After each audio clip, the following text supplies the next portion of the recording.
아까 잠시 말씀을 드렸는데 경상북도 경산시 정평동에서 이달 26일 날, 7일날. 27일 날 오후 2시부터 5시까지 추천 물건을 무료 공개 강의를 합니다.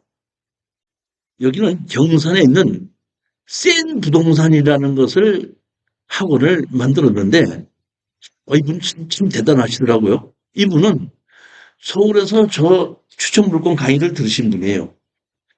근데 상당히 좀 아셔가지고 한 서너 개를 제가 추천한 거를 낙찰을 받아가지고 교수님이 어떻게 하면 됩니까 해서 몇 배를 가르쳐 줬더니 수익을 좀 올리시더라고. 올리시더니 저한테다가 하루 연락이 왔어요. 교수님 제가 수강생들을 모을 테니까 이 대구 쪽에 오셔서 좀 강의해 줄 수 있습니까? 그래서 내가 뭐 한번 넘어갈게요 그랬더니 나는 자기가 개인적으로 몇 명 모은다는 줄 알았더니 지금 연락이 왔는데 봤더니 학원을 만들었어. 학원을 만들었다니까. 사실 한 7, 8년 전에 여러분들이 아시는지 모르겠어요. 황경진 경매학원 원장님 아세요? 그 황경진 경매원장님하고 제가 이 청원에서 이 추천 물건 강의를 했었던 적이 있는데 황경진 원장님은 일반 경매 강의를 했고 나는 추천 물건 강의를 했거든요. 그래서 경매를 황경진 원장한테 배우신 분들이 그다음에 저한테로 왔습니다. 그때 1년에 우리가 180만 원씩 받았는데 그 당시에 이 건물 매각 제외나 지분은 아무도 산 데가 없었기 때문에 우리 단독으로 해가지고 엄청나게 그 당시 돈을 많이 벌었어요. 우리 수험생들이.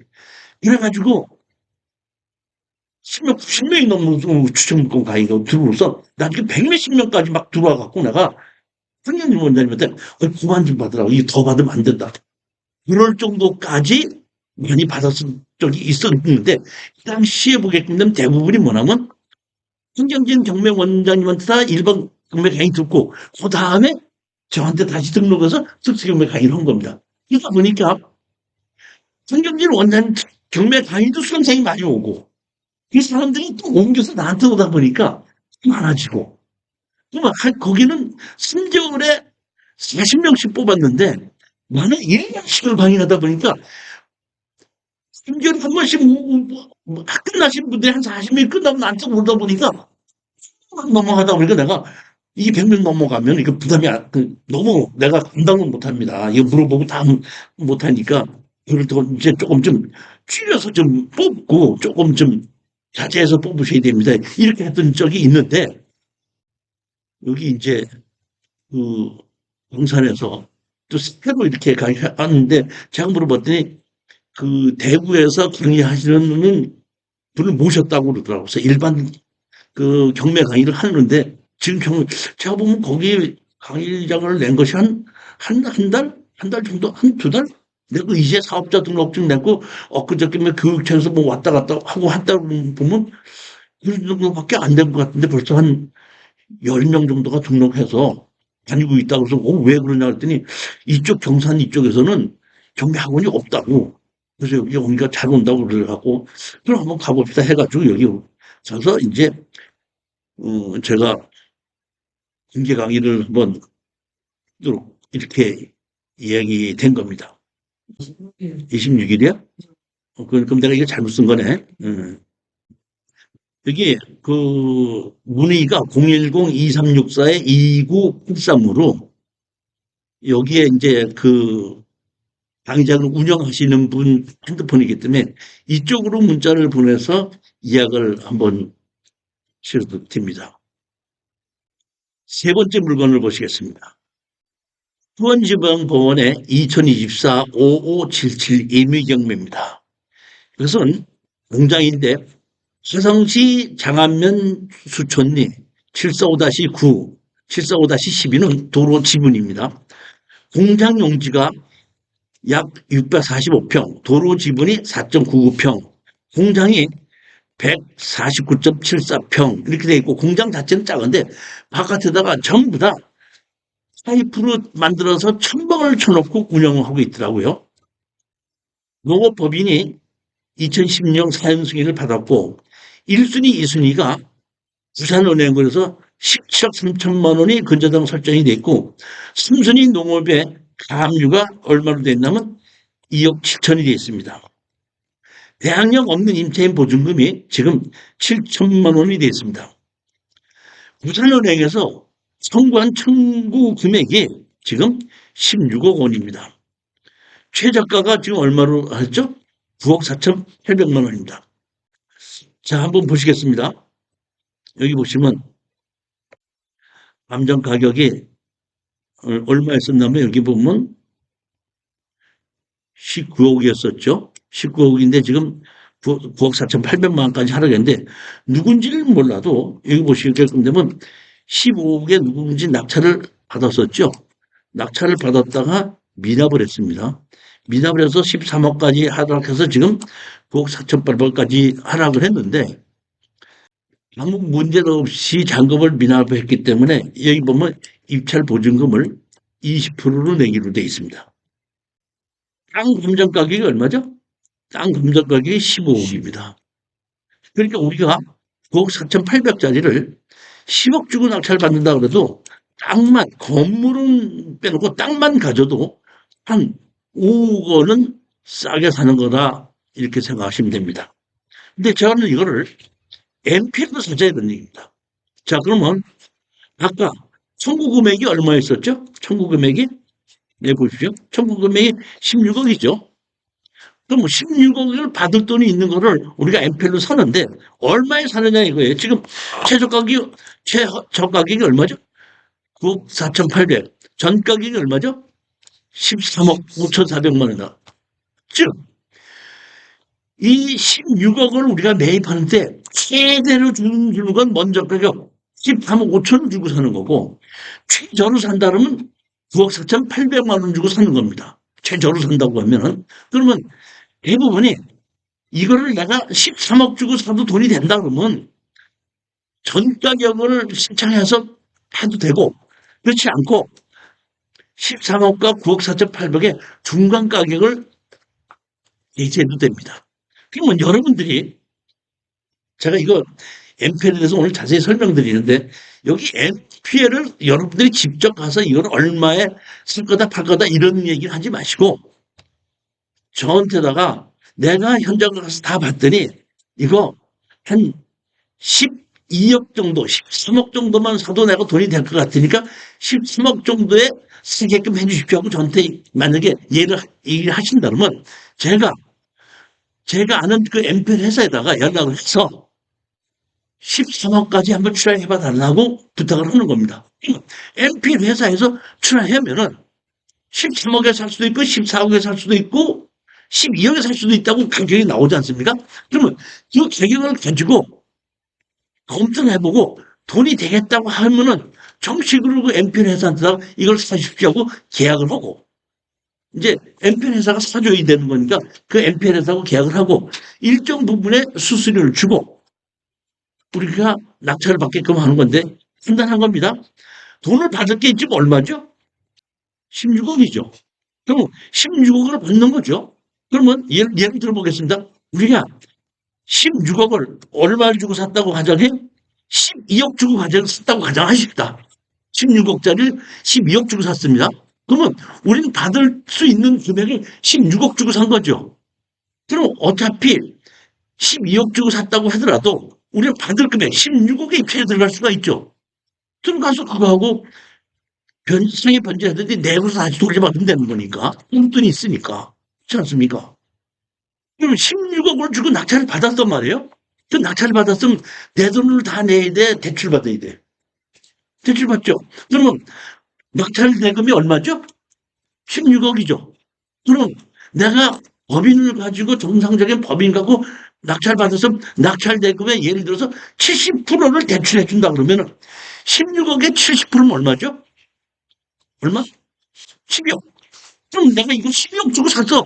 내 돈 하나도 안 들어가고 이거 산 거 아니에요. 이게 MPL이에요.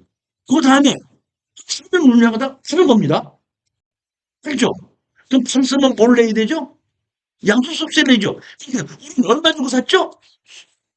16억 주고 샀죠. 그러니까 예를 들어서 12억 주고 사도 16억 주고 샀으니까 16억 5천 주고 샀으면 5천만 원만 남은 거죠. 그렇지 않습니까? 예. 부동산 투자에서 층 NPL 투자예요. NPL 투자인데 이 NPL 투자는 부동산이 하락을 했기 때문에 이런 게 나오는 거예요. 그동안은 제일 처음에 이것이 김대중 정부에서 만든 건데 그게 김영삼 정부에서 IMF가 일어났죠. 그러다 보니까 이 설정을 하고 돈을 빌려서 은행들이 다 망하게 생겼기 때문에 그걸 다 팔아가지고 돈을 메꿀 때까지는 은행이 파산하게 됐었기 때문에 실적분을 그냥 싸게 팔 수 있는 법을 유동화법을 그때 김대중 정부에서 만들어 놨던 거예요. 만들어서 부동산이 떨어졌을 때 한참 IMF 때 한 10년, 4, 5년 정도 힘을 많이 썼어요. 근데 그 위에 부동산 가격이 올라가다 보니까 FM을 가지고 문을 볼 수 있는 방법이 없는 거예요. 왜? 이 채권보다 부동산이 더 올라가니까 이유가 없지 않습니까? 그래가지고 다시 이 MPL 투자가 하락했다가 다시 지금 부동산이 하락을 했기 때문에 다시 MPL 투자가 다시 지금 올라오기 시작하는 겁니다. 그래서 제가 이 MPL 투자할 물건을 지금 계속 고르고 있거든요. 그 지금 MPL 투자 물건 고르는 것이 공장하고 농지하고 고르는 겁니다. 두 개를. 여러분들께서 권리분석만 잘하고 결과를 잘해서 내가 저거를 낙찰을 12억에 낙찰을 받았는데 대출을 이제 얼마를 받아 12억을 16억에 낙찰 받아서 대출 12억을 받았는데 거기에 대한 이자를 어떤 식으로 낼 수 있고 월세가 얼마가 들어오게끔 되면 내가 10년 동안은 어떤 식으로 그 이자를 내는 것을 버틸 수 있다. 이 계획만 딱 하고 나면 저한테다가 말씀하시면은 제가 엠페리 회사에다 연락을 해서 우리가 이 물건을 얼마에 사겠다는 분이 있으니까 트라이 한번 해봐 주십시오 하고 부탁을 하고 트라이가 되면은 그 당시에 만나서 계약을 하고 가면 된다는 얘기죠. 그러니까 여러분들은 NPL로 내가 NPL 투자하겠다는 내가 어떻게 해야 되냐 이런 생각하지 마시고 내가 이거를 얼마에 사면 돈이 되게끔만 현황 조사를 하고 실질적으로 거래가 어떻게 되는지 월세를 얼마나 받고 있는지 이런 것만 조사를 하게끔 되면 내가 얼마에 이걸 낙찰을 받았을 때는 돈이 되겠구나 이것만 조사를 하고 이 정도는 되겠다고 싶으면은 말씀하시라는 얘기입니다. 여러분들이 아셔야 될 것은 이겁니다.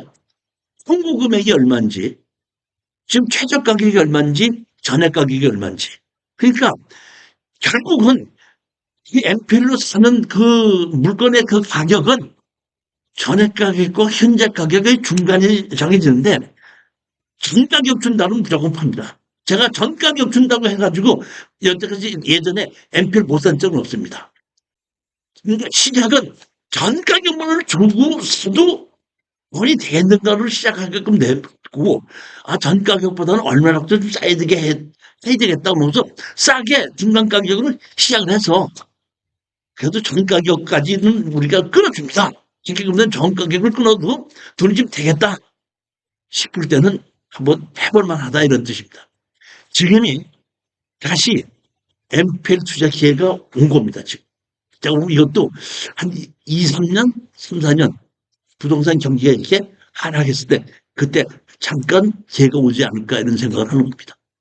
여기 보시면 항공 사진을 보시면 이렇게 건물이 있죠, 이게? 그리고 이 바깥에 있는 것은 이거 보면 천막이에요. 천막인데 원래 이렇게 천막을 치면은 위반 건축물이 이렇게 올라가는데 공장에서는 이렇게 좀 야적장의 물건이 젖지 않기 위해서 이런 천막을 치는 거를 담당자의 주관에 의해서 위반 건축물 안 올리는 수도 있고 성격이 까다로운 담당자는 이것도 위반 건축물이라고 올리기도 해요. 근데 여기는 이렇게 천막을 전부 다 쳤는데도 공장이기 때문에 위반 건축물은 올라가 있지 않더라고요. 현장만 조사를 하시고 실질적인 매매 가격이 어느 정도쯤 되는지 월세를 줬을 때 얼마를 받을 수 있는지 이런 정도만 우리가 생각을 하시고 가격을 결정을 해서 한번 트라이 해보자 이런 뜻입니다. 여기 보면 천막 부분이고 여기 뭐야? 공장 건물이 요만큼이고 여기 나머지는 천막 부분입니다. 용도 지역은 계획관리 지역입니다. 지목은 공장 용지로 되어 있고 이 전부 다 주변이 전부 다 이렇게 공장으로 되어 있는 곳이죠. 그러니까 이렇게 주변이 다 공장으로 되어 있는 곳인 경우에는 그 월세가 좀 얼마에 나간다는 게 많이 그래서 물어보면 금방 나와요. 뭐 한독으로 있는 것이 아니고 공장이 몰려 있는 게 때문에 아 거기는 월세 얼마입니까? 몇 평이고 얼마입니까? 어떻게 나갑니다. 금방 물어보면 금방 가서 물어보면 금방 나와요. 그러니까 그 가격에 맞춰서 여러분이 한번 투자를 해보시라 이런 뜻입니다. 그래도 화성은 유일하게 아직까지는 인구가 늘어나가고 있는 곳이 화성인데 이 화성이 공장 이런 것이 많이 늘어나기 때문에 그 인구가 유입이 많이 되는 거죠. 공장에 다니는 분들 때문에. 이렇게 있고 이게 좀 보면 전부 다 천막이라고 보시면 되는 겁니다. 이 뒤는 건물이 이렇게 있고 나머지 옆에는 천막이고 여기 보면 이렇게 트러스 구조로 되어 있죠. 여기는 천막으로 되어 있는 곳이죠. 여기는 본 공장 트러스 구조로 되어 있는 철골조로 되어 있는 공장 내부고 바깥에 천막을 쌓아놓은 거에 있는 그런 사진입니다. 건축물 관리장에 보면 이렇게 바깥에 천막을 쓰면 여기 위반 건축물이 이렇게 있어야 되는데 위반 건축물이라는 것이 없습니다 보면. 그리고 그냥 뭐로 됐죠? 공장 이렇게 돼 있습니다. 사용 승인일이 2016년 지금부터 한 10년 전에 진 공장입니다. 주식회사 부산은행이 근저당 설정을 했죠. 1순위, 2순위 전부 다 부산은행입니다. 그래서 부산은행에서 경매를 집어넣은 거거든요. 이번 소멸 기준이 16억이고 청구 금액이 얼마죠? 16억인데 제가 보면 이거는 지금 한 1년 전에 청구한 금액이기 때문에 실질적으로 지금 이거보다는 조금 몇 천만 원 늘었을 겁니다. 한 16억 한 2, 3천으로 이렇게 이자가 돼서 늘어났을 겁니다. 점유자, 대항력 없는 점유자가 지금 7천만 원에 그 있는 걸로 점유하고 있는 걸로 월세 세를 받고 있는 걸로 지금 돼 있습니다.